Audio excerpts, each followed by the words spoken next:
puts a second intro today. I don't have a second intro today, so good. Jamaican Mon. Hey Houston, happy birthday, Mon. It looks like Gary Gensler is going to be having a rough time. What are your thoughts on the two congressmen pushing a new bill? Is it bullish for MMTLP? I saw a brief headline about it, but I did not see necessarily what it was about.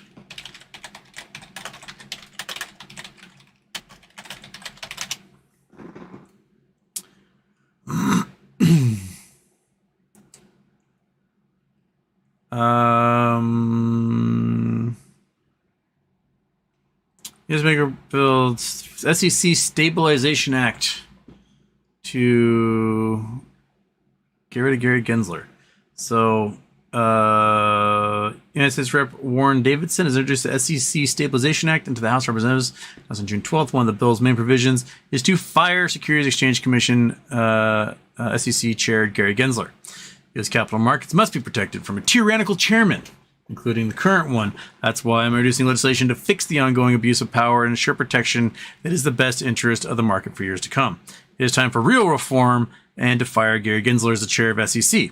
Davidson declared his intention to introduce the bill earlier this year. He made that announcement in reply to a tweet by Coinbase legal chief Paul Grewell.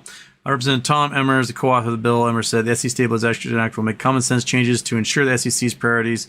Already right off the bat, this sounds like Davidson's in the pocket of crypto criminals. So he probably, it sounds like he wants to get rid of Gary Gensler because Gary Gensler is going after all these crypto companies that did staking, i.e. Ponzi schemes, and were self-dealing out of those Ponzi schemes. So that appears to be where. Wait, is there two of me on here? Oh, it's Monkey Cam. Oh, that's where you went, Monkey Cam. You went down there somehow. So if I go there, right, I can... Sorry, I'm getting distracted here. I can... Oh, come on. Nope. Come on, Monkey Cam. I want to... Ah, there we go. Okay, there's that. And then...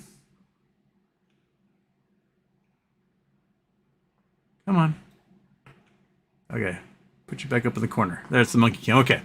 Anyway, there's two of me for some reason. Weird. Okay. Yeah, this already sounds like a plan to get the crypto companies, Binance and Coinbase, a reprieve from sanctions from the SEC for basically just being criminal organizations. Now, if you guys don't know what a big problem, what they're finding in these investigations are that these companies are doing staking. And the staking is, hey, don't keep your money in your wallet. Stake it to our platform, and we'll guarantee you 37% returns on your coins or whatever. And the guise is that instead of like mining or proof of proof of work. I can't remember all the terms. That you do a staking, and that staking somehow allows transactions to take place by having liquidity in the market. Blah blah blah, and then you get paid big bucks in return. What they were discovering at FTX was new people would stake their money, and then they would give them some basically counterfeit shares, counterfeit crypto, and they would take the crypto from them and hand it over to the new folks as profit. A straight up Ponzi scheme. And then they would borrow against all that money that was staked on their platform. It was like, hey, look, all these assets we have. And they would get hundreds of millions or billions of dollars in lending. Then they would take that cash and they would pump it through their hedge funds. So that's what FTX did. That's what they're discovering Binance has been doing. And I have little doubt that Coinbase is probably doing something similar. Now, Coinbase is saying, like, oh, only 3% of our business is the staking, but the staking is quite literally a Ponzi scheme. That's all it has been for every other platform so far. So why would it be any different for Coinbase? So right off the bat, it looks like Davidson is trying to get the SEC off Coinbase's back, and to me, that's bad faith. According to Fox News, the bill would remove Gensler from office and redistribute power between the SEC chair and commissioners. It would also add a sixth commissioner to the agency to disallowed any party from holding a majority on the commission and create an executive director position. That is a recipe for terrible gridlock. This is every city that moves to a council manager setup has this, and every city that moves to a council manager setup cannot accomplish anything worthwhile.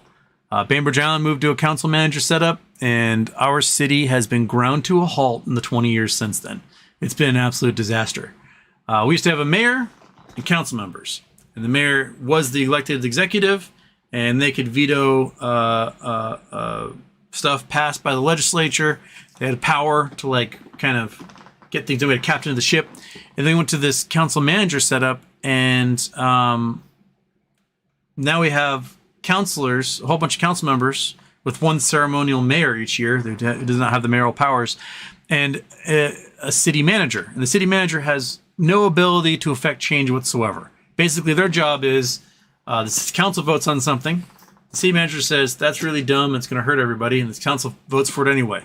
And the city manager has to go, well, I guess I have to make sure this stupid idea of yours goes through. And then they fire him. A year later, he gets a giant $1 million severance pay. They spend another $500,000 to a headhunting company to find another city manager. And they hire that city manager with a gigantic, even bigger annual pay. Now he's making $250,000 a year. He lasts a year before they fire him. He gets another $1 million severance. They spend another $500,000, find another executive director.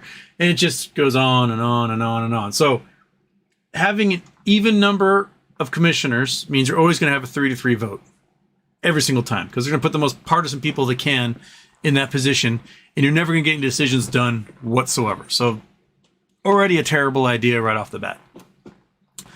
Although lawmakers did not mention cryptocurrency in their statements, both Davidson and Emmer are known to be pro-crypto and critical of Gensler's leadership at the SEC. Emmer has, for example, called Gensler a bad faith regulator, and Davidson is the vice chair of the House Financial Services Committee new subcommittee on digital assets, financial technology, and inclusion.